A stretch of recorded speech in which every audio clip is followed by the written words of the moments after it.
สบายดีเป็นไงพี่น้องเขาสบายดีบ่ขอบคุณพระเจ้าเนาะที่พวกเราได้เข้ามาสรรเสริญถวายพระเกียรติแด่พระเจ้าในเช้าวันนี้ร่วมกัน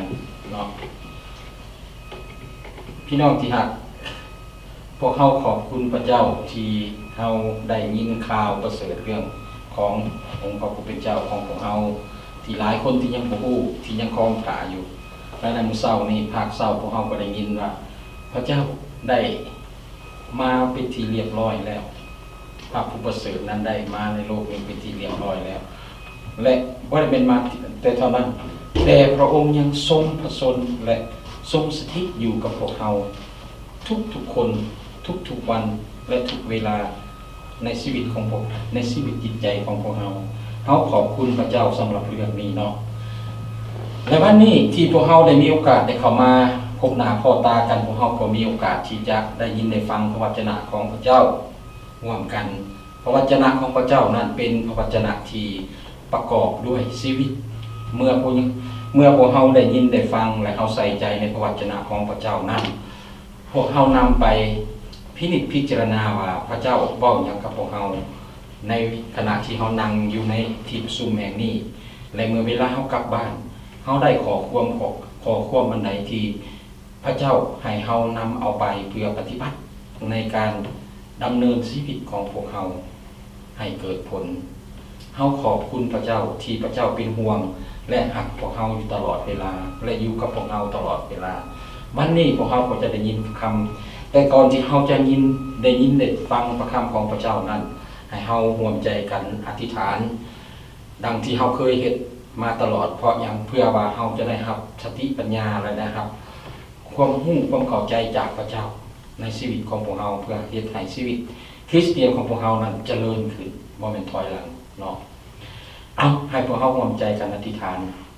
สาธุการต่อองค์พระบิดาเจ้าขอพระเดชคุณพระองค์เจ้าสำหรับวันเวลาที่พระองค์ได้ทรงเอิ้นหมู่ข้าน้อยได้เข้ามาในวันนี้ให้เข้ามาร่วมคิดร่วมใจกันเป็นน้ำหนึ่งใจเดียวกันในการ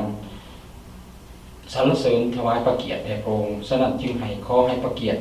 และสง่าราศีของพระองค์นั้นจงมีอยู่สืบไปพระบิดาเจ้าข้าในวันนี้ในชั่วโมงนี้พวกเราจะได้ยินได้ฟังพระวจนะของพระองค์เจ้าผ่านจากขาไส้ของพระองค์ขอพระองค์ทรงโปรด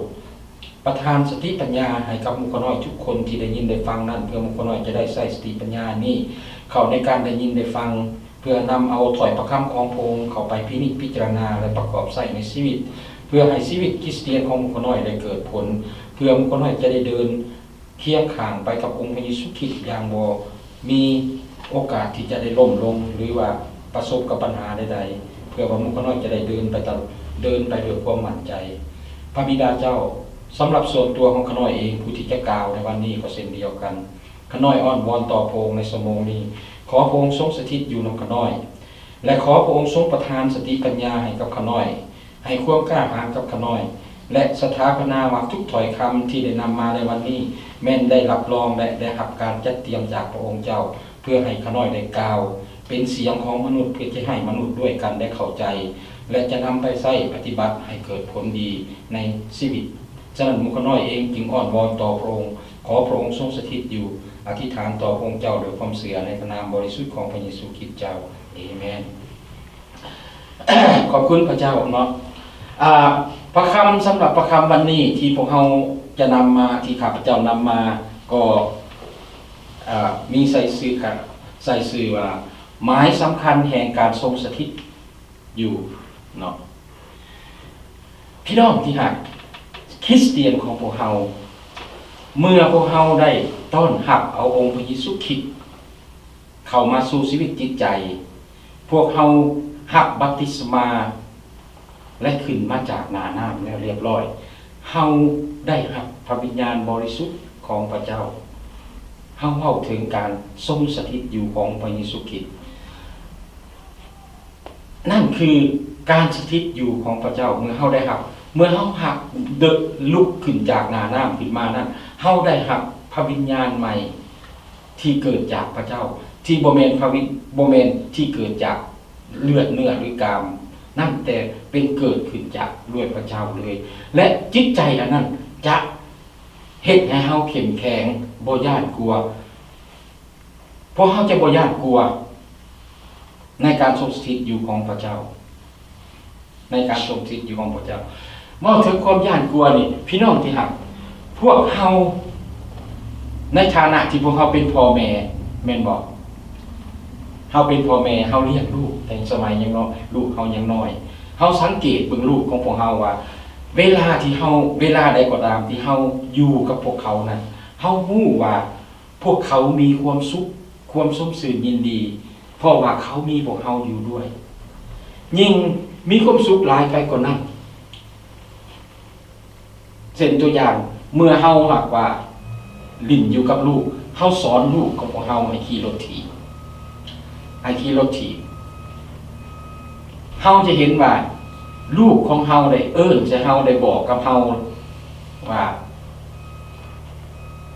จับรถเขาไว้นะแล่นไปนำเฮาอย่าปล่อยมือนะอย่าป้าเฮาไปนะเห็นบ่เขาต้องการให้พวกเฮาอยู่กับเขา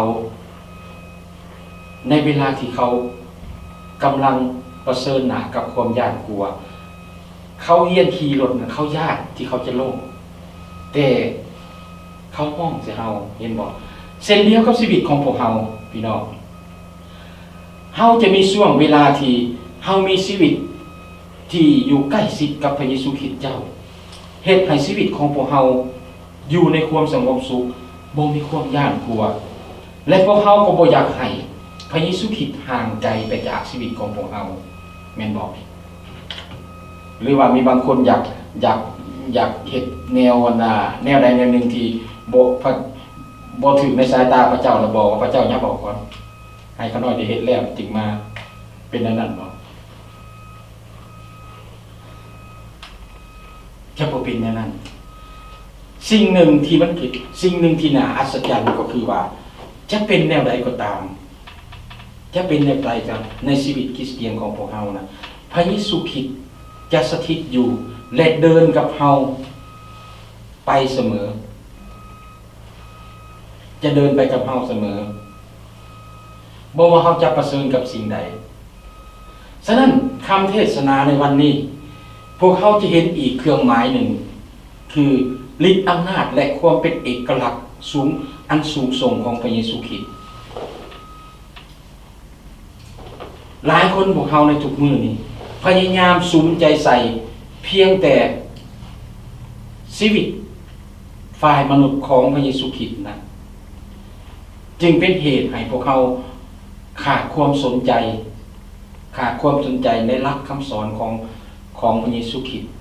เฮาเบิ่งพระเยซูคริสต์ในพระวจนะของพระองค์เฮาเบิ่งแต่ฝ่ายจิตฝ่ายความเป็นมนุษย์ของพระองค์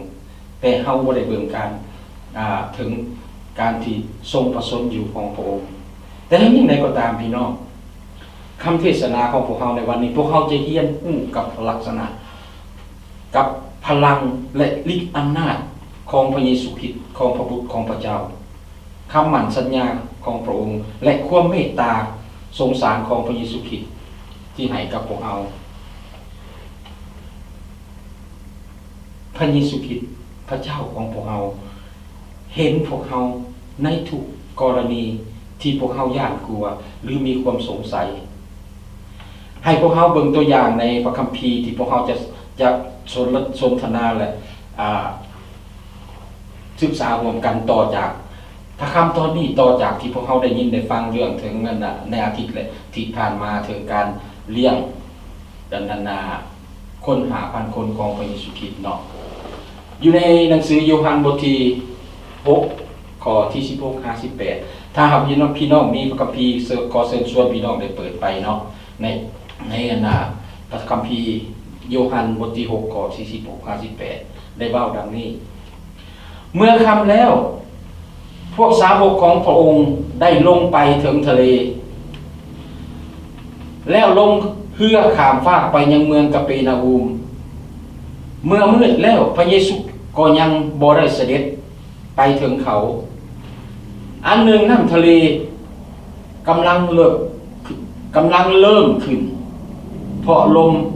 แรงพัด และในพระคัมภีร์บางตอนในมัทธิวมาระโกได้เว้าว่า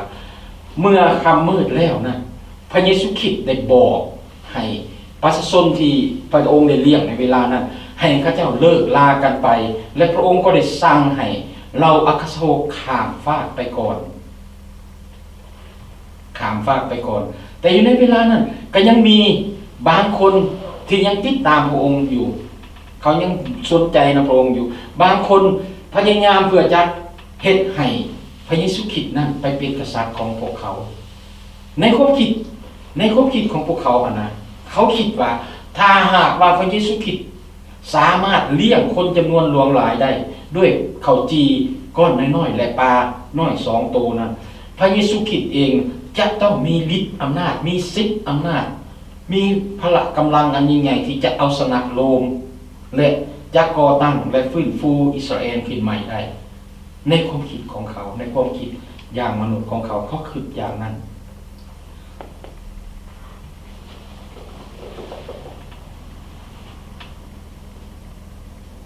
ถึงแม้ว่าเวลานั้นพระเยซูคริสต์ต้องการอยู่ลำพังโดยตัวเองเพื่ออย่างในพระคัมภีร์ในมัทธิ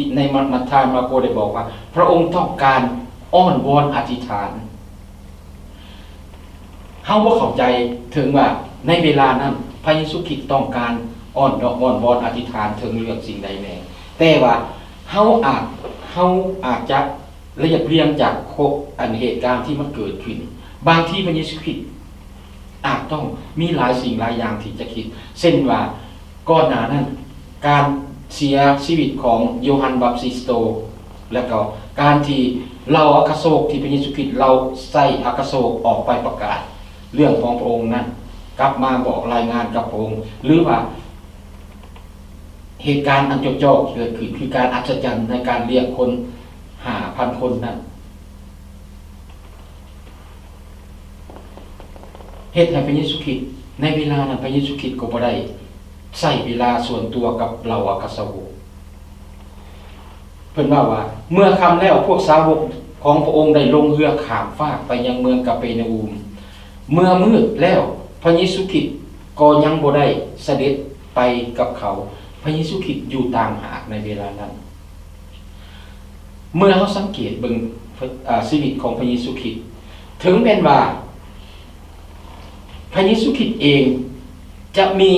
พลังมีสิทธิอำนาจหรือว่าสามารถเหตุการณ์อัศจรรย์ต่างๆได้แต่พระองค์ยังเห็นว่าการอธิษฐานนั้นเป็นสิ่งที่สำคัญ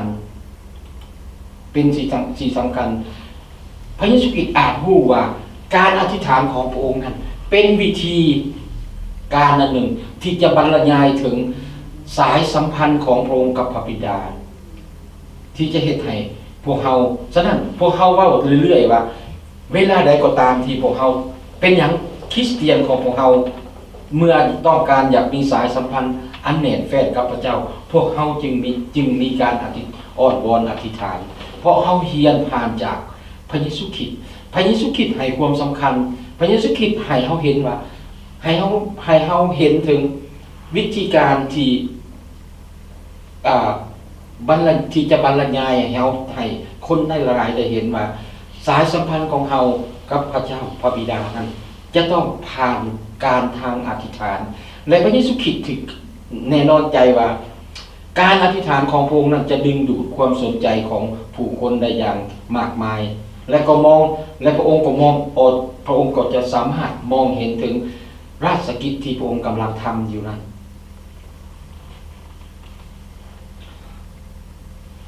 ฉะนั้นพี่น้องพวกเฮาก็เช่นเดียวกันพวกเฮาต้องเป็นประชากรของพระเจ้าของพระเยซูคริสต์ผู้ที่นำเอาการอธิษฐานที่เข้มแข็งของพวกเฮามาจากพระเจ้าพระบิดาพระเจ้าพระบิดาการอธิษฐานนั้น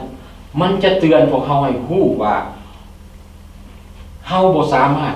เฮ็ดสิ่งใดได้ด้วยตนเองเฮาจะต้องพึ่งพาในฤทธิ์อำนาจของพระเจ้าในคำอธิษฐานของเฮามันจะเตือนใจของพวกเฮาว่าเฮาจะต้องยำเกรงและคำนวณนับถือในสิ่งที่พระเจ้ากำลังบอกเฮาว่าเฮา ทำอันใดและเฮาบ่ควรทำอันใด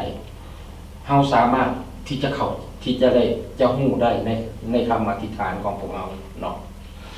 แต่น่าเสียดายในสังคมทุกวันนี้เวลาของพวกเราได้ถูกรบกวนหรือถูกญาติแยงไปจากสิ่งอื่นเหตุให้ความปรารถนาของพวกเราในการที่จะอธิษฐานเว้าลมกับพระเจ้านั้นได้ถูกญาติสิ่งไปพี่น้องที่รักการขาดการอธิษฐานของพวกเราแม่นย้อนพวกเราปล่อยให้สิ่งอื่นญาติแยงเอาเวลาของพวกเราญาติแยงเอาเวลาของพวกเราเมื่อเขาตื่นจากนอนเขาเคยเว้ากันเรื่อยๆว่าคริสเตียนเมื่อตื่นจากนอนก่อนจะลงจากบ่อนอนพวกเขาจะต้องอ้อนวอนอธิษฐานขอพระเจ้าขอการทรงนำจากพระเจ้าว่าวันนี้เขาจะเฮ็ดสิ่งใดและขอให้พระเจ้าได้อวยพรในการสิ่งนั้นที่เขาจะเฮ็ดให้เกิดผลดีในชีวิตของพวกเขาแต่แทนที่มันจะเป็นไปตามแบบนั้นซาตานมันยากเอาจากพวกเขาเฮ็ดให้พวกเขาได้ตื่นนอนขึ้นมาข้ออันแรกที่เขาจะเฮ็ดเป็นหยังเขาต้องกวดเบิ่งว่ามื้อนี้อันน่ะอีเมลของเฮามีหยังมีผู้ใดส่งข่าวหยังมาหาเฮาเรียกงานอันใดเกิดขึ้นหรือบอกอ่ะเฮาก็เบิ่งtext message ของพวกเฮาว่ามีไผส่งเข้ามาขอความอันใดแน่หรือบ่ดังนั้นไปบ่หันพวกเฮาก็สิเบิ่งว่าข่าวสารมวลชนของสังคมในมื้อนี้เขาวิพากษ์วิจารณ์เรื่องอันใดพวกเขาก็สนใจในสิ่งเหล่านั้นแทนที่เขาจะสนใจในสิ่งที่เขาควรจะเห็นก่อนคือเขาต้องอ้อนวอนอธิษฐานขอการทรงนำจากพระเจ้าว่าก่อนอื่นเมื่อที่เขาจะเห็นสิ่งหนึ่งสิ่งใดในชีวิตประจำวันของพวกเขาเพื่อให้สิ่งเหล่านั้นเกิดผลดีกับเขากลับเอาสิ่งเหล่านี้ขึ้นมาพวกเขากลัวที่พวกเขาจะฮู้ว่าเขาใช้เวลาไปบ่เป็นประโยชน์นะเฮาใช้เวลาไปโดยที่ว่าขาดสตินะเฮาควรที่จะใช้เวลาอธิษฐานฟังเสียงของพระเจ้าการอธิษฐานของพวกเฮาเตือนให้เฮาฮู้ว่าในชีวิตของพวกเฮาจำเป็นต้องฟังเสียงของพระเจ้าหลายกว่าพวกเฮาจะฟังเสียงของโลกถ้าเฮาเฮ็ดอย่างนั้นเด้ถ้าเฮาตื่นขึ้นมาปั๊บก่อนอื่นสิ่งใดเหมือนเฮาคั่วใส่โทรศัพท์กวดเบิ่งหรือว่าเปิดคอมพิวเตอร์กวดเบิ่งอีเมลกวดเบิ่งในแท็กเมสเสจกวดเบิ่งอันน่ะข่าวสารข่าวนั้นมวลชนว่าผู้นั้นเว้าหยังให้กันเขาด่ากันเขาปล่อยด่ากันใดๆเฮาสนใจสิ่งเหล่านั้นหลายกว่าเฮาจะสนใจพระวจนะของพระเจ้าก็หมายความว่าเฮากำลังฟังเสียงของโลกหลายกว่าเสียงของพระเจ้าพี่น้องที่รักพวกเฮากำลังเรียนบทเรียนอันเดียวกันกับพวกเราอัคสาวกที่จะต้องเดินทางไปอย่างโดดเดี่ยวโดยที่บ่มีพระเยซูคริสต์ไปนำพวกเฮาบ่เพียงแต่เห็นความสำคัญในการอธิษฐานเท่านั้นแต่พวกเฮายังเห็นตัวอย่างของการยอมรับต่อสิทธิอำนาจของพระเจ้าในเรื่องนี้หลังจากที่พระเยซูคริสต์ได้เสด็จได้เหตุการณ์อัศจรรย์เลี้ยงคนหาพันคนแล้วพระเยซูคริสต์ได้ส่งพวกอัครสาวกลงไปในเรือข้ามฟากไปกับเปนาอูมพี่น้องพระเยซูคริสต์บ่ไปนำในเวลานั้นพวกเราอัครสาวกอาจจะอยากจะถามพระเยซูคริสต์หรือว่าเขาสามารถถามได้แต่เขาสามารถถามได้ด้วยคำถามง่ายๆเป็นหยังพระองค์จึงส่งหมู่ขน้อยลงเรือในเวลาค่ำมืดในเวลาเช่นนี้เป็นหยังพระองค์จึงเฮ็ดเช่นนี้แต่พวกเขาบ่เฮ็ดเพราะหยังเพราะเขาฟังคำสั่งของพระเยซูคริสต์เชื่อฟังพระองค์ถึงแม้ว่าพระองค์ได้ส่งเขาข้ามไปในความมืดเช่นนั้นมันเช่นเดียวกับพวกเราเช่นเดียวกับพวกเขารู้สึกอย่างเดียวกันกับอันนั้นพวกเราอัครสาวกที่ถูกส่งออกไป พวกเฮาเฟียวคือกับว่าเวลาเฮาออกไปประกาศข่าวประเสริฐเฮาคือไปบางสิ่งบางบอนที่หรือในบางสถานการณ์ที่เฮาบ่คุ้นเคยและเฮาบ่แน่ใจคักแน่ว่าสิ่งที่เฮากำลังเฮ็ดอยู่นั้นมันจะเกิดผลดีบ่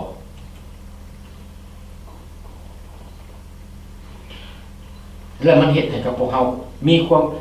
วามกังวลใจว่าเบิ่งคือว่าพวกเฮากำลังเข้าไปในความมืดและอันตราย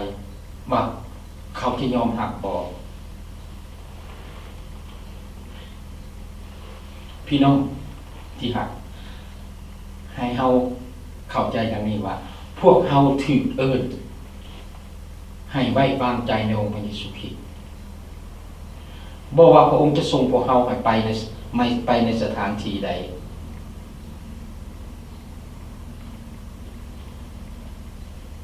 ให้เฮาเตรียมพร้อมที่จะไปเฮาเบิ่งในรูปภาพของเหตุการณ์ในนี้ในที่นี้เฮาเบิ่งทะเลสาบคาลิเลอยู่ในการค้นคว้าเพิ่นบอกให้เฮาเห็นว่าในทะเลสาบในที่ตั้งของทะเลสาบคาลิเลนั้นมีระหว่าง700 ฟุตที่ต่ำกว่าระดับน้ำทะเลและในสถานที่นั้นด้วยที่ว่าทิศทางของภูเขานั้นทิศทางเป็นทิศทางตะวันตกเฉียงเหนือของทะเลสาบและก็มีช่องลมที่เป็นทางลมของธรรมชาติและ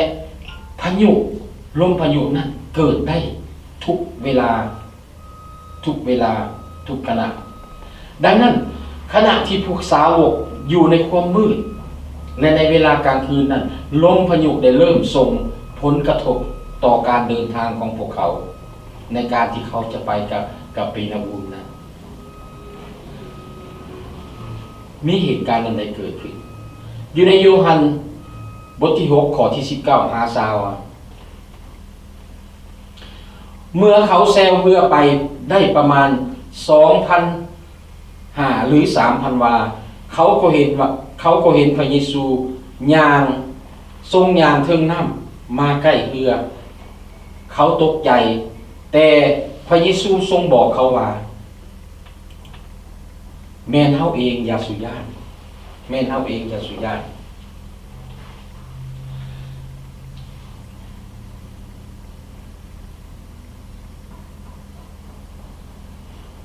เฮาเบิ่งเหตุการณ์ที่มันเกิดขึ้นในเวลาที่พวกอัครสาวก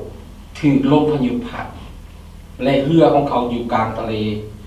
พวกเขาสามารถมีความรู้สึกว่าถ้าเฮาอยู่ในเหตุการณ์นั้นเฮาสามารถจะเอาจิตใจของเฮาไปใส่ถึงความกระวนกระวายของจิตใจของเราอัครสาวกในขณะที่เขาเผชิญกับลมพายุตลอดคืนเขาอยู่กลางทะเลยังอีกเพียงครึ่งหนึ่งของฝั่งที่เขาจะเข้าถึงฝั่งนี่หมายความว่าพวกสาวกเพียงแต่เดินทางไปได้บ่ไกลดังนั้นเมื่อเห็นว่าลมพายุนั้นพัดเขาและเขากำลังพายเรืออยู่นั่นมันเฮ็ดให้เราเห็นถึงความวุ่นวายที่มันเกิดขึ้นในใจและเราจะมีสิ่งใดที่เกิดขึ้นในใจพี่น้องที่รักให้พวกเราใช้เหตุการณ์เหล่านี้ของพวกเราสาวกที่กำลังประเสริฐนี้เพื่อเป็นกำลังแรงหรือผลักดันพวกเราเองตัวของพวกเราเองให้ก้าวไปข้างหน้าผ่านพายุให้พวกเราประเสริฐหน้ากับมันบ่ว่าเขาจะว่าอันใดก็ตามถ้ามันเป็นดังเหตุนั้นมันเกิดขึ้นการที่เขาจะไปข้างหน้าได้เขาจะบอกอย่างไรจะมีสิ่งใดที่จะขวางเขาที่เขาจะไปได้ที่จะเห็นเขามีความเข้มแข็งขึ้นหรือว่าเหตุการณ์เหล่านี้ขอเพียงให้แต่เขารอดปัญหานี้เกิดขึ้นในเวลาที่พวกเฮาประเสริฐพายุที่ใหญ่เกินกว่าความสามารถที่พวกเฮาจะเฮ็ดได้เช่นเดียวกับพวกอัครสาวกที่พยายามต่อสู้กับลมพายุกำลังผลักพวกเขาอยู่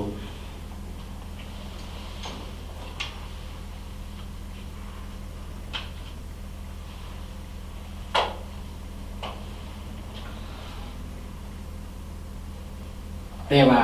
ในพระคัมภีร์บอกอีกจังหนึ่งโชคดีพระเยซูคริสต์เฝ้าเบิ่งเขาตลอดเวลาอยู่ในมาระโกถ้าเฮาเบิ่งอยู่ในมาระโกอยู่ในบทบทเดียวกันนี่แหละที่เพิ่นเขียนแต่ว่าในมาระโกได้บันทึกดังนี้ว่าและพระองค์ได้ทอดพระเนตรเห็นพวกสาวกกำลังแซวเรือด้วยความลำบากหลายเพราะเรือต้านทวนลมพี่น้องที่รักเฮาวาดภาพเบิ่งว่าแต่บ่มีผู้ใดเคยพวกเฮาบ่มีผู้ใดเคยเห็นนั่นน่ะเคยเห็นนั่นไฟเรือแล้วก็ถึกลมพายุเนาะเฮาอาจจะบ่ฮู้แต่ว่าเฮาลองเอามาใส่ตัวของพวกเฮาลองเบิ่งว่ารับตาเบิ่งลองเบิ่งว่าจะเฮ็ดจังได๋ความกระวนกระวายจังนั้นบ่จักสิห้องใส่การเฮ็ดนั้นเฮ็ดอันนี้เนาะมันยากดังนั้นเฮาเห็นเมื่อพระเยซูเห็นเป็นดังนั้นพระเยซูเห็นหยังพระเยซูเห็นเมื่อเห็นครับความขัดสนของพวกเฮาอันใดก็ตามที่ปัญหาเกิดขึ้นในเข้ามาในชีวิตของพวกเฮาที่มันเป็นมรสุมเฮ็ดให้ชีวิตของพวกเฮาได้รับความยากลำบากบ่ว่าอยู่ในช่วงเวลาบางครอบครัวอาจจะมีการสูญเสียคนที่เฮารักไปในเวลานั้นมันอาจจะเป็นเวลาที่พวกเฮาต้องเผชิญหนักกับปัญหาที่ยุ่งยากที่สุดในจิตใจแต่ฮู้เถิดว่าพระเยซูคริสต์เห็นความขัดสนนั้นพระเยซูคริสต์มีความเมตตาสงสารพวกเราและบ่เพียงแต่สงสารเท่านั้นเมื่อพระเยซูคริสต์สงสารพวกเราพระเยซูคริสต์เนี่ยพระเยซูคริสต์นำไปสู่การกระทำของพระองค์เฮาเห็นอยู่ในเวลาที่พระเยซูคริสต์มองเห็นเราอาคาสาวกประเสริฐหน้ากับอันลมพายุอยู่นั้นพระเยซูคริสต์เห็นหยังพระเยซูคริสต์ทรงย่างถึงหน้าไปหาพวกสาวกไปย่างถึงหน้าไปหาพวกสาวกเมื่อพระเยซูคริสต์เข้ามาใกล้เรือพวกสาวกที่กำลังกระวนกระวายอยู่บ่จักย่านเรือสิลงบ่จักอันนั้นแต่มาเห็นสิ่งที่เรื่องแปลกๆคือพระเยซูคริสต์กำลังเดินมาใกล้เขาคิดว่าอะไรเขาคิดว่าพระเยซูคริสต์เป็นผีเขาคิดว่าพระเยซูคริสต์เป็นผีอยู่ในมัทธิวบทที่14ข้อ26ได้เว้าดังนี้ว่าคันประมาณยาม4กลางคืนพระองค์จึงทรงย่างเทิงหน้าน้ำไปหาพวกสาวกแล้วพระองค์ทรงย่างเหมือนดังจะกายเข้าไปเหมือนดังจะกายเข้าไป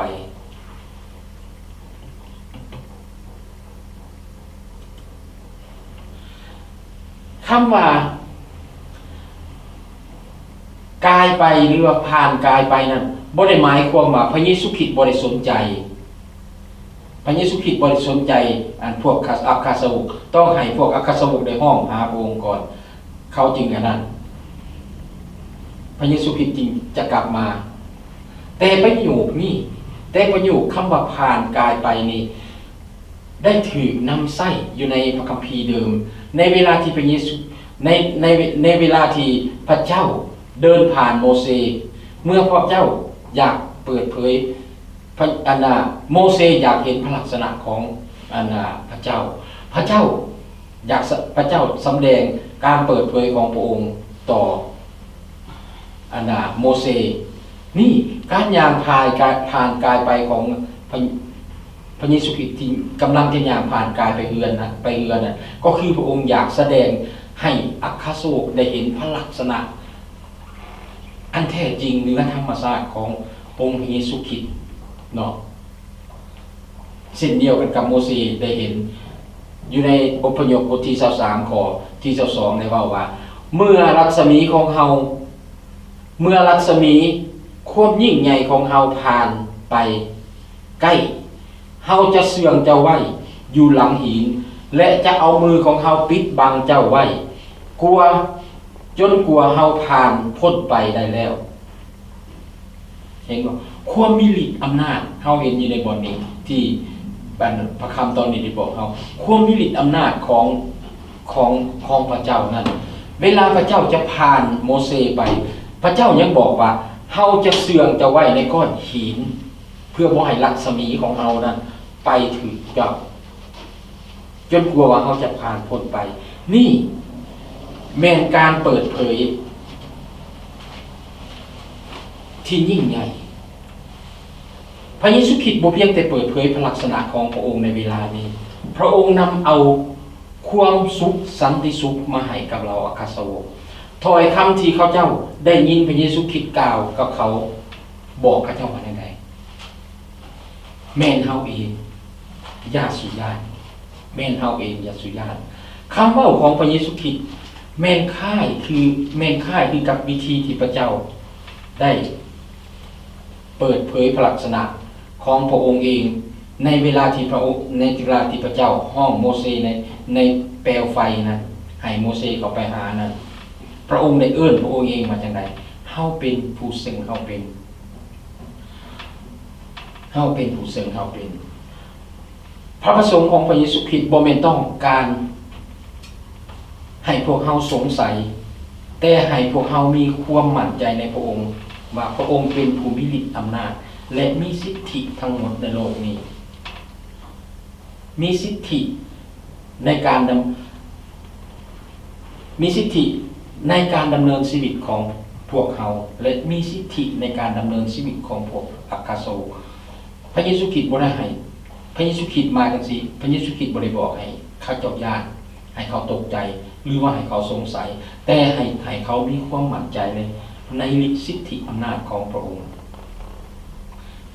และการทรงสถิตอยู่ของพระองค์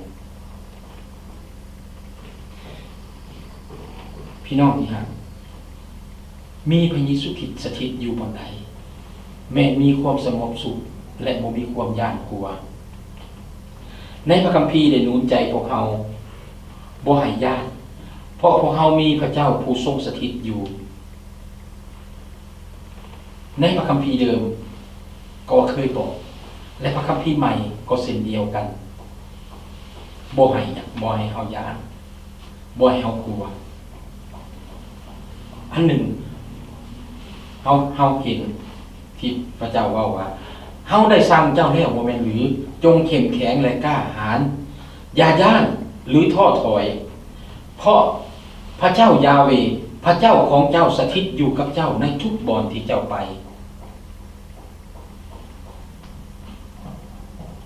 เฮาเห็นอยู่ในพระคัมภีร์ใหม่ได้บอกกับพวกเฮาว่าพวกเฮาทุกเจ้าฮู้แล้วบอกว่าห่างกายของเจ้านั้นคือที่เป็นที่สถิตอยู่ของพระวิญญาณบริสุทธิ์ของพระเจ้าก็หมายความว่าถ้าว่าพระวิญญาณบริสุทธิ์ของพระเจ้าทรงสถิตอยู่ร่วมกับวิญญาณของพวกเราก็หมายความว่าพระเจ้าไปในทุกที่ทุกบ่อนที่เราไปเฮ็ดในทุกที่ทุกบ่อนที่เราเฮ็ดบ่แม่นว่าพระเจ้าถ่าเฮาอยู่เรือนให้เฮาไปหากินเฮาไปทำงานพระเจ้าไปนำด้วยเฮาไปหากินพระเจ้าไปนำด้วยแม้แต่กระทั่งที่ว่าเฮาจะลี้ร่อนตัวเองเสื่องคนอื่นไปเฮ็ดในบ่อนที่บ่สมมาพาควรที่คริสเตียนจะต้องไปเช่นไปเล่นการพนันบ่หรือสิ่งใดไปในโคมคาสิโนพระเจ้าก็ไปนำพวกเราเพราะว่าแม่นหยังเมื่อเฮาได้เชื่อวางใจในองค์พระเยซูคริสต์เฮาได้รับบัพติศมาขึ้นมาจากน้ำแล้วเฮาได้รับพระวิญญาณบริสุทธิ์ของพระเจ้าเป็นตาประทับหมายไว้เพื่อพวกเฮาจะไปรับสิ่งที่เป็นมรดกร่วมกับองค์พระเยซูคริสต์ในวันข้างหน้าเฮาได้สิ่งนี้พระเจ้าไปนำเฮาทุกที่ทุกบ่อนพระเจ้าบ่ให้เฮาย่านกลัวอย่าสุญาตเพราะเฮาอยู่นำเจ้าเฮาเป็นพระเจ้าของเจ้าเฮาจะบ่ให้เจ้าย่านหยังจะซอยเหลือเจ้าและหนุนกำลังเจ้าคุ้มครองเจ้าให้พ้นภัยเฮาบ่ย่านสิ่งใดฉะนั้นเวลาใดก็ตามเฮาเฮ็ดอันใดก็ตามบ่ว่าจะเป็นการเดินทางไปทางใดก็ตามเฮาก่อนเฮาจะออกจากบ้านเฮาอธิษฐานขอการทรงนำจากพระเจ้าขอพระเจ้าปกป้องในการเดินทางของเฮาให้ตลอดปลอดภัยอย่าให้มีสิ่งใดเกิดขึ้นเนาะแต่ว่าบางคนนี่ก็เป็นตะขับเด้คริสเตียนของพวกเฮามันเป็นจังไดเพิ่นอธิษฐานว่าโอ้ขอการทรงนำจากพระเจ้าขอให้พระเจ้าได้ปิดหูบังตาตำรวจที่อยู่นำบนทางนะ อย่าได้เห็นขาน้อยในเวลาเดินไปน้อยพระเจ้าสิรักษาความปลอดภัยอะไรจะได้รออาจารย์เนาะ เอาเห็นตำรวจมันดีแล้วพระเจ้าเอานั้นพระเจ้าหารักษาความปลอดภัยเฮาเนาะเพราะว่าเฮาจึงสิบ่ได้ดื้ออีก ไปอัดไปอธิษฐานนั้นก็ห่วยลำบากไอ้เนาะโอเคเห็นบอกพระเจ้าบ่ให้ย่านพระเจ้าป้องกันภัยอันตรายของเราเพราะว่าพระเจ้าทรงประทานใจอันพระเจ้าบ่ได้ประทานใจอันญาติกลัวให้แก่เฮาแต่ทรงประทานใจที่ประกอบด้วยฤทธิ์อำนาจควบหักการบังคับตนให้แก่เฮาเห็นบอกเป็นอย่างคริสเตียนจึงทำบาปหน่อยลงบ่อยากเว้าข้างนอกบ่อยากเว้าว่าคริสเตียนบ่ทำบาปเพราะว่าเฮาเป็นมนุษย์เฮาก็เคยอธิษฐานต่อพระเจ้าตลอดเวลาว่าขอให้พระเจ้าได้อโหสิกรรมกับพวกเฮาว่าเฮาบ่ฮู้เฮาอาจจะพลาดพลั้งในการทำบาปบ่ว่าจะเป็นการทางกายหรือจิตใจหรือว่าทางการกระทำก็ดีให้พระเจ้าได้อันนั้นฉะนั้นการที่คริสเตียนบ่เฮ็ดบาปที่รุนแรงและร้ายแรงที่สุดนั่นก็ย้อนว่าย้อนหยังย้อนพระเจ้าประทานฤทธิ์อำนาจของความหักถ้าเฮามีความหักแล้วมันมีหยังเกิดขึ้นเฮาจะบ่เฮ็ดสิ่งที่บ่ดีกับคนอื่นเฮาจะให้ความหักกับคนอื่นให้ความสำคัญกับคนอื่นแม้แต่ว่าคนอื่นบ่มีความพึงปรารถนากับเฮาบ่พอใจกับเฮาในการที่เป็นคริสเตียนของเฮาแต่เฮายังให้พวกเขานับถือจิตใจของเขาอยู่เฮาบังคับตัวเฮาเองเห็นบ่เพราะเหตุนี้เฮาทั้งหลายอาจกล่าวด้วยใจว่าองค์พระผู้เป็นเจ้านี่แหละทรงเป็นพระผู้ซอยของข้าพเจ้าบ่ย้านมนุษย์คนใดหนอจะเฮ็ดอันใดแก่ข้าพเจ้าได้ฉะนั้นแหละคริสเตียนของพวกเฮาจึงมีความสงบสุขมีความสันติสุขพวกเฮาบ่ย้านกลัวที่จะผิดต่อคนอื่น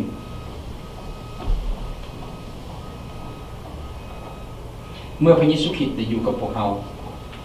ความย้านกลัวของพวกเฮาเห็นเมื่อพระเยซูคริสต์ขึ้นไปในเรือความย้านกลัวของอัครสาวกสงบลงพายุก็สงบลง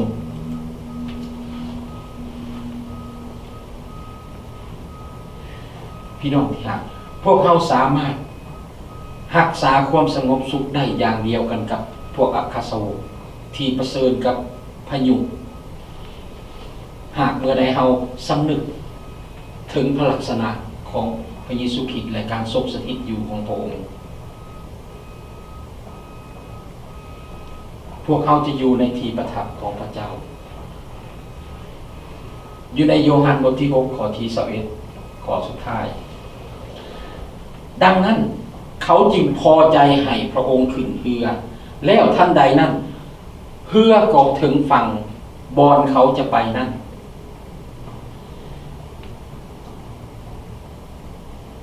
ดังนั้นอันนี้เป็นการอัศจรรย์ของการที่พระเยซูคริสต์ย่างถึงหน้าน้ำนั่นมันเป็นเครื่องหมายพระลักษณะของพระองค์ที่เหนือธรรมชาติ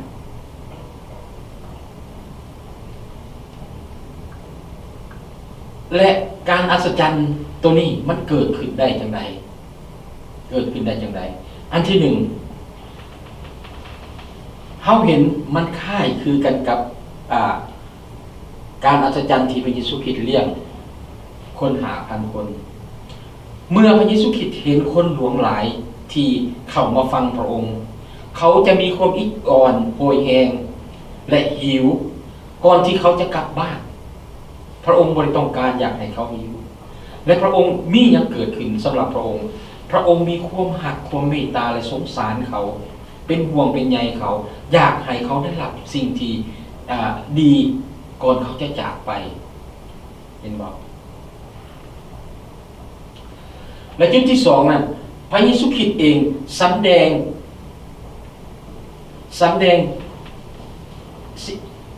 ฤทธิ์อำนาจของพระองค์เหนือธรรมชาติ โดยเฉพาะแล้วเมื่อเฮาเบิ่งทะเลเบิ่งเรื่องทะเลทะเลเป็นเครื่องหมายอันหนึ่งถึงสิทธิอำนาจของพระเยซูคริสต์พระเยซูคริสต์อยากให้ผู้ติดตามพระองค์เข้าใจว่าบ่ว่าเฮาจะพบความยุ่งยากหลายปานใดบ่ว่าเฮาจะประสบกับการงานที่หนักหน่วงหลายปานใดพวกเฮาทั้งหลายจะเฮ็ดหลายเท่าใดก็ตามพระเยซูคริสต์เฮ็ดหยังพระเยซูคริสต์จะบ่ยอมให้พวกเฮาล้มเหลวในที่สุดเช่นเดียวกันกับ The New Beginning ลาวเซียนเซของพวกเราที่พวกเฮาอยู่ในเวลานี้บ่ว่าพวกเฮาจะประกาศทั้งจะเฮ็ด YouTube ออกจะเฮ็ดออนไลน์ออกเฮาใส่ใจในการค้นคว้าพระวจนะของพระเจ้าเพื่อจะมาชี้แจงแก้ชี้แจงให้พี่น้องได้เข้าใจถึงจุดใหญ่ใจความของพระเยซูคริสต์ที่มีความหักต่อมนุษย์ที่อยากให้มนุษย์รอดพ้นที่อยากให้โอกาสกับมนุษย์ที่ยังมีชีวิตอยู่เพราะหลังจากชีวิตของพวกเฮาจบลงในเวลาใดเวลาหนึ่งที่เมื่ออายุที่เมื่อห่างกายของพวกเฮาบ่สามารถไปต่อได้แล้วจิตวิญญาณของพวกเฮาจะได้ไปอยู่กับพระเจ้าเฮาเห็นสิ่งเหล่านี้มันเป็นปัญหาที่ยิ่งใหญ่และหนักหน่วงและพระเจ้าฮู้พระเยซูคริสต์ฮู้พระเยซูคริสต์จะบ่เฮ็ดให้ซึ่งพวกเฮาเฮ็ดสิ่งเหล่านี้สูญเปล่าแต่พระองค์จะให้มันสำเร็จในโอกาสใดก็ตามเฮาบ่สามารถที่จะรู้ได้แต่แม่นสิ่งหนึ่งที่พวกเฮาควรจะเฮ็ดหลายที่สุดในโบสถ์ของพวกเฮาก็คือให้พวกเฮาแต่ละคนได้อธิษฐานเพื่อผู้นำของพวกท่านให้อธิษฐานในสิ่งที่ผู้นำของพวกท่านได้เฮ็ดเพื่อว่าจะให้สิ่งเหล่านั้นประสบผลสำเร็จพี่น้องที่รักยุทธศาสตร์การเสริมจะบ่ไปเพียงแต่พื้นภาคพื้นดินเท่านั้นสำหรับของพระเจ้าจะตั้งไปทั้งอากาศและภาคพื้นของอากาศไม่ไปได้ภาคพื้นดินคือพวกเฮาเดินไปเพื่อประกาศพวกเฮาพบกับผู้คนเฮาประกาศแต่ว่าสิ่งหนึ่งที่เฮาเฮ็ดทางภาคพื้นอากาศคือเฮาอธิษฐานต่อพระเจ้าขอให้พระเจ้าเปิดใจคนนั้นที่เฮาพบเฮาพอเฮาเว้าเขานำเขาเจ้าเรื่องของพระเยซูคริสต์ให้พระเจ้าเปิดใจของเขาให้พระเจ้าเลือกเขาให้พระเจ้าเมตตาเขาให้พระเจ้าเห็นความทุกข์ของเขาเพื่อเขาจะมาถึงองค์พระผู้เป็นเจ้าพระเจ้าบ่ต้องการให้ผู้ใดจิบหายพระเยซูคริสต์บอกเองตัวนี้พี่น้องจำได้บ่เฮาเข้ามาในโลกนี้บ่ได้เข้ามาเพื่อจะตัดสินไผลงโทษไผแต่การลงโทษนั่นขึ้นอยู่กับมนุษย์ที่เลือกเอาไว้เรียบร้อยแล้วฉะนั้นมันบ่เกี่ยวมีแต่ว่าเขาเจ้าจะไปหาสิ่งเหล่านั้นพี่น้องที่รักพระเจ้าต้องการให้เราเรียนรู้ที่จะพึ่งพาในพระองค์ด้วยสุดใจของเราด้วยสุดจิตของเรา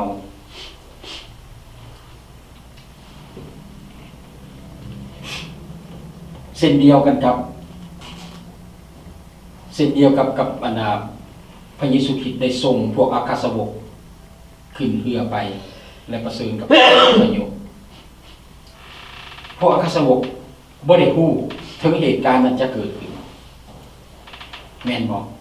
แต่ว่าพระเยซูคริสต์ฮู้เหตุการณ์นั้นจะเกิดขึ้นพระเยซูคริสต์ต้องการอยากให้เขาประเสริฐเพื่อเขาจะได้เรียนรู้ว่าการที่จะพึ่งพาในพระเจ้านั้นมันเป็นอะไรมันมีผลสำเร็จอะไรเกิดขึ้นนี่และพระเจ้าเองเป็นผู้ควบคุม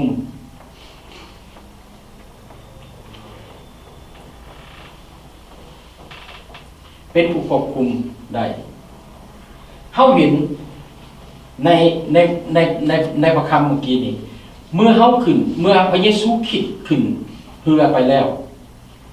พระเยซูคริสต์ขึ้นเรือไปแล้วท่านใดนั้นเรือก็ถึงฝั่ง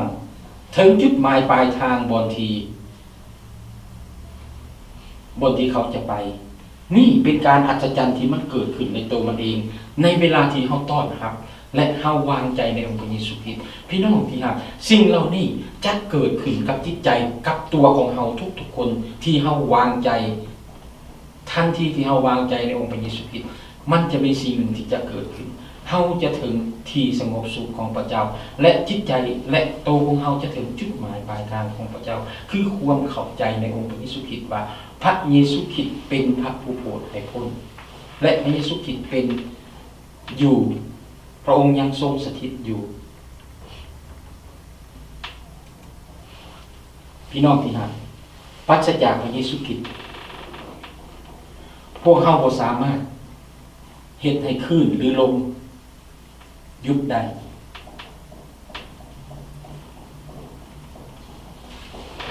คลื่นหรือลมที่แว่วในเวลานี้อาจสอนพวกเฮาได้หลายอย่างบางครั้งลมพายุอาจสอนให้พวกเฮาฮู้ที่จะวางใจการไว้วางใจในพระเจ้านั้นหมายความว่าใดการไว้วางใจในพระเจ้านั้นหมายความว่าพวกเฮากำลังซอกหาที่ประทับของพระเจ้าเฮากำลังซอกหาเพิ่งฤทธิ์อำนาจของพระเจ้าเฮากำลังซอกหาการทรงสถิตอยู่ของพระเจ้าบางครั้งพายุสอนให้พวกเฮาต้องยอมจำนนการยอมจำนนน่ะมันสอนอย่างเฮาการยอมจำนนนั้นสอนให้พวกเฮายอมจำนนต่อสิทธิอำนาจของพระเจ้าบอกว่าพระเจ้าที่เฮาเหมือนดังที่เฮาองค์พระเยซูคริสต์ว่าพระเยซูคริสต์เจ้าองค์พระผู้เป็นเจ้าของเฮาหมายความว่าพระเยซูคริสต์เป็นเจ้าชีวิตของพวกเฮาชีวิตของพวกเฮาขึ้นอยู่กับองค์พระผู้เป็นเจ้าดังนั้นแหละเฮาบ่สามารถที่จะรักษาชีวิตของพวกเฮาได้เพราะมีไผแน่ในพวกเฮาฮู้มื้อที่เฮาจะต้องตาย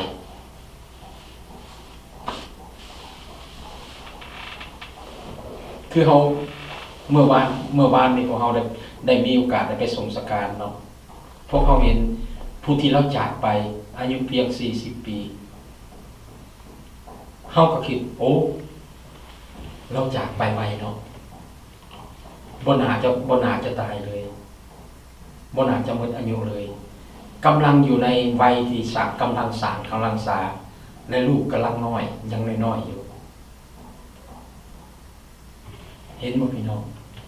แต่ถ้าเฮาไว้วางใจเฮายอมจำนนต่อองค์พระผู้เป็นเจ้ายอมอำนนต่อสิทธิอำนาจของพระเจ้าบ่ว่าเฮาจะอยู่สถานการณ์ใดก็ตามเฮาจะรู้ว่าการทรงสถิตอยู่ของพระเจ้านั้นอยู่เคียงข้างเฮาตลอดพระเยซูคริสต์อยู่เคียงข้างเฮาตลอดในบางครั้งลมพายุได้สอนให้พวกเฮามีความกล้าหาญความกล้าหาญนี่มันจะสอนพวกเฮาเฮ็ดหยังให้รู้จักที่จะยึดถือในรากฐานอันมั่นคงและรากฐานอันมั่นคงของพวกเฮาคืออันใดรากฐานอันมั่นคงของพวกเฮานั่นก็คืออยู่ในองค์พระผู้เป็นเจ้าอยู่ในพระเจ้านั่นคือเป็นพื้นฐานชีวิตของพวกเฮาและลมพายุยังสอนพวกเฮาให้เฮ็ดหยังให้พวกเฮาฮู้จักเกี่ยมพอเพราะว่าลมพายุมันจะบ่มาครั้งสุดท้ายลมพายุจะบ่ผ่านเข้ามาในชีวิตของเฮาเป็นครั้งสุดท้ายแต่มันจะเข้ามาอีกฉะนั้นพี่น้องบทเรียนที่เฮาเรียนผ่านมานี่กำลังสิสอนพวกเฮาในเวลานี้ว่าองค์พระผู้เป็นเจ้าจะเห็นพวกเฮาในสุขสถานการณ์ในชีวิตของพวกเฮาบ่ว่าเฮาจะประเสริฐอันใดก็ดีและในสิ่งที่เฮากำลังเห็นอยู่นั้นพระเจ้าพระเยซูคริสต์บ่ได้มีความปรารถนาที่อยากจะให้เฮาล้มเหลวแต่อยากจะให้เฮาประสบผลสำเร็จในชีวิตของพวกเฮาพี่น้องที่รักคริสเตียนของพวกเฮารับรู้ว่าพระเยซูการทรงสถิตของพระเยซูคริสต์นั้นเป็นแรงอำนาจอันหนึ่งที่เฮ็ดให้ชีวิตของคริสเตียนของพวกเฮาได้รับสันติสุขและความสงบสุขบ่ว่าอันใดจะเกิดขึ้นพระเจ้าพระเยซูคริสต์พระบิดามีความรักมีความเมตตามีความสงสารเพียงพอกับพวกเฮาและพระเจ้าพระเยซูคริสต์เอง บ่เพียงแต่ต้องการอยากให้พวกเขาเท่านั้นแต่ยังต้องการอยากให้พวกเขานำเอาความหักความเมตตาของพระองค์นี้ออกไปสู่คนทั้งหลายที่ยังบ่รู้จักพระองค์ฉะนั้นพี่น้องการที่พี่น้องจะประกาศข่าวประเสริฐจะประสบผลสำเร็จหรือบ่ประสบผลสำเร็จในคนคนนั้นก็ตามแต่ให้พี่น้องเชื่อเถิดและให้พี่น้องได้อธิษฐานเพื่อเขาตลอดเวลาขอความเมตตาจากพระเจ้าให้พระเจ้าเปิดใจเปิดตาของเขาให้เขาเห็นองค์เพื่อเขาจะได้สรรเสริญและถวายเกียรติแด่พระเจ้าดังที่พระเยซูคริสต์บอกกับพวกเราว่าการทำดีของพวกเรานั้นจะเห็นให้เขาได้เห็นพระบิดาผู้ทรงสถิตอยู่ในฟ้าสวรรค์ของพวกเราขอพระเจ้าอวยพรสาธุการจงพระบิดาเจ้าขอบพระคุณประเดชพระคุณพระองค์เจ้าสำหรับพระวจนะที่พระองค์ได้ให้ข้าน้อยได้ชี้แจงและบรรยายในวันนี้แล้วก็หวังอย่างยิ่งว่าขอให้พระองค์เจ้านั้นได้นำเอาถ้อยพระคำเหล่านี้บ่ว่าผู้ที่จะได้ยินอยู่ในออนไลน์หรือใน YouTube ก็ดีก็ขอให้พระองค์ได้ทรงให้พระคำเหล่านี้บรรจุอยู่ในจิตใจของข้าเจ้าและให้เขาได้ทำเพึงและพิจารณาเบิ่งทุกถ้อยคำที่ได้ยินนั้นเพื่อว่าชีวิตของเขาจะได้รับการเปลี่ยนแปลงไปในทางที่ดีฉะนั้นวันนี้หมู่พน้อยก็ได้สิ้นสุดไปแล้วในการนมัสการพระองค์เจ้าก็จะแยกย้ายกลับบ้านก็ขอให้พระองค์ทรงสถิตอยู่ในหมู่พน้อยบ่ว่าหมู่พน้อยจะเฮ็ดจะกระทำสิ่งใดในการทำมาหากินก็ขอให้ทุกอย่างที่มือของหมู่พน้อยแต่ตอกนั้นเกิดผลดีและให้หมู่พน้อยได้มีโอกาสและเวลาได้เข้ามาสรรเสริญพระองค์เจ้าในแรงวันพุธและเสาร์วันอาทิตย์ต่อไปเพื่อว่าหมู่พน้อยจะได้ถวายเกียรติแด่พระองค์เจ้าสืบไป